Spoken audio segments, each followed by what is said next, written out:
Hi, my name is Jaron. I'm a Bachelor of Music Guitar student at Humber College.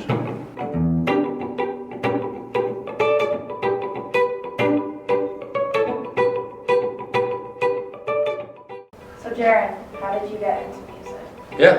When I was a young child, both my parents are musical. My mom's a high school music teacher, and she went to Western for classical flute. My father's an avid music lover, really into 70s, 60s, 70s music, and he played guitar around the campfire, but really he was the one that brought me to a lot of different festivals and shows throughout my childhood. That inspired me. Really, it was fun to play music, and I started taking lessons when I was about 4 or 5 on the piano first.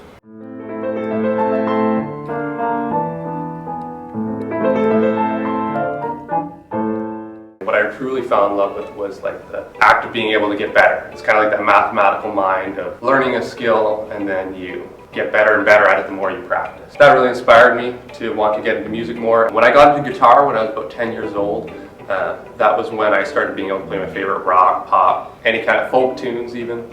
And that was when I started to play with a few different bands around my small town. I'm from St. Mary's, Ontario, which is a small town. Not a whole lot of music there. When I got into guitar and I started being able to play in bands and accompany other people, that was what helped me get into the industry as far as starting to play gigs. Can you tell us about the Cowboy? Tell about the Cowboy.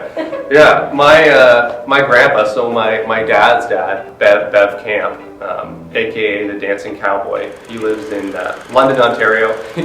He's moved around a lot, and he just started getting really interested in cowboys, and this was in his mid-60s, and he would watch a lot of YouTube videos because he finally got a laptop, and he would watch old westerns, and he just fell in love with the look of a cowboy, so he bought all this vintage clothing, and every day he just goes out and dances. He's like 72 years old and still out dancing, and everyone in the London music scene knows who the Dancing Cowboy is. Who inspired you to get into music? One of the people that really inspired me to get professionally into music. In high school, I went to a guitar teacher in Stratford, Ontario, named Earl Filsinger, and he's one of the best guitar players, best guitar teachers I know of. To this day, I've had a lot of different guitar teachers, and I still think that he's been my favorite teacher I've ever had. You want me to talk about this guitar at all? So yeah, this guitar is quite important to me. I just got it about a year and a half ago. It's a Yamaha guitar from the 80s or 90s. And it's a semi-hollow guitar, so it has these F-holes, which give it a bit more air to it. What makes this really important to me is that it belonged to my high school guitar teacher, Earl Filsinger, that had such a large impact on me. I remember this was the one that he would play in the lesson every single day, and he would call it his barge guitar, because there's this barge in Stratford that is a boat that musicians play on.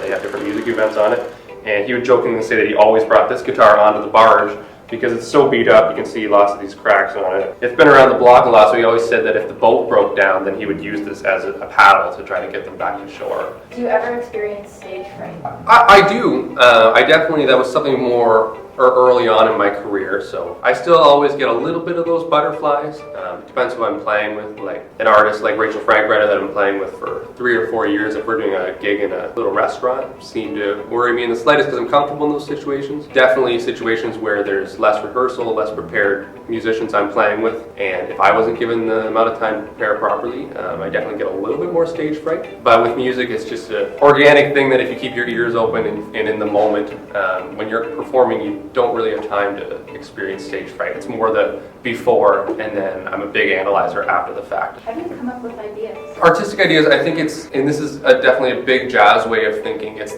the emulation, and then you innovate after. If I'm ever feeling in a rut and I don't feel creative and I don't have ideas, I just go back and listen to a lot of different artists. And this doesn't mean that I have to copy them exactly, because nobody ever wants you, unless you're in like a high-profile cover band gig that plays weddings where they want to hear "Hit Me With Your Best Shot" and hear it exactly like the original. Generally, you would want to listen to older artists. Maybe I'd pick Grant Green from the 60s and listen to that and be like, oh, I really like the way that he grooves in this recording. I don't like the way his guitar sounds, I don't like the notes he's playing, but I like the way he grooves. So then I can take that idea of grooving and take that into the funk song that I'm playing on right now.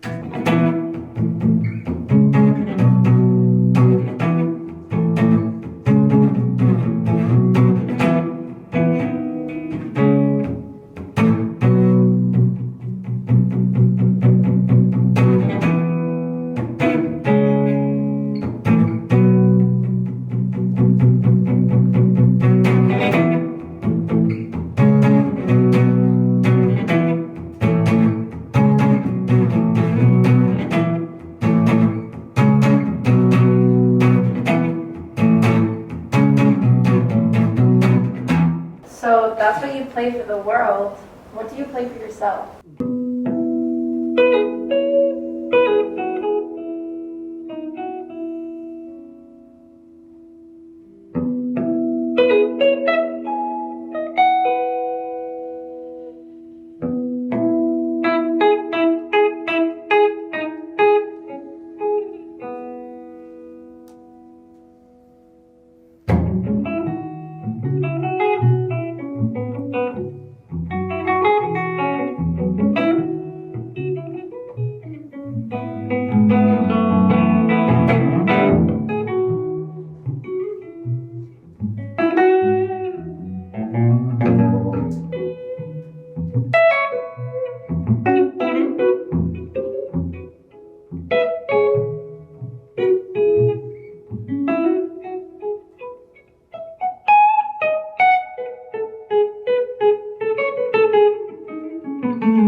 What do you want to do after school? After school is a big mystery that I'm sure like most students are kind of, especially once you get to third, fourth year, like this is a 4-year program. I'm going to be going into my 4th year. And what I want to do is to diversify my portfolio of things that I can be hired with and make money off of. So gigging, I love playing gigs. I would love playing gigs for myself, playing gigs for other artists, playing gigs in pit bands. So what would be your dream job? I think my dream job would be to be my own creative artist that has a following myself. So like I'm usually accompanying other artists. I've written some of my own music, not a lot. I think that to be able to have a lasting impact on the world artistically, I would have to write my own music and actually have an impact on the world through that. So my ideal job would be able to tour, gig, record my own music. Is there anything like any advice that you would like to leave the audience? The largest piece of advice I would want to give a musician maybe going into 1st year is to really try to serve the music. You can get stuck in your head about trying to show off for people and try to play your thing all the time. One of my biggest goals, and I don't always reach it, but is to truly serve the music. So if I'm playing with an artist, indie folk music, go all the way with that. Like I don't need to be playing my bebop licks on that kind of tune.